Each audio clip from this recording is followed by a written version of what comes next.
Magandang araw mga kabisyo. Sabay-sabay tayo magsimula sa kakaibang bike adventure ng mga marites na bikers. Ito na nga mga kabisyo, bike adventure at ang nagsimula, syempre si The King, ang ating Remati King. Ang ahon, nako parang basic lang daw. Pero importante, enjoy lang. Ako, naiiwan sa ligabok. Nag-aayos man ng action cam para may alibay. Weak si kabisyo. Sa kahabol, kita naman sa video na mas mabilis pa ako kaysa sa naglalakad. Hindi naman hirap, kundi laugh trip. Nakahabol tayo sa Mallorca kung saan, hinihintay ako ng apat nating mga kasama.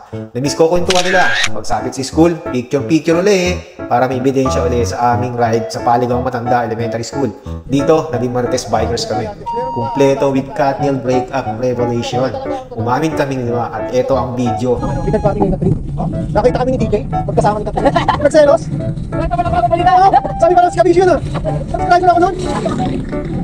Ayaw mo Katniel eh. Ika! Bakit ka nakikipagpulang kay Kabisyo? Alam mo nang patinig yan. Tamang-tawa sa kwentuhan tapos diretso sa MDA Nature Park. Sobrang linis at ganda ng nature, parang ako lang. Hindi lang sobrang linis, kundi recommended ito sa buong pamilya at sa barkada kasi close ka sa nature, hindi close sa init.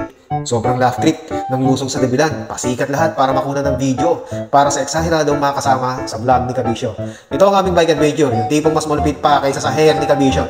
Kalmo nga pala si Kabisyo. Hanggang sa muli mga Kabisyo, bike safely!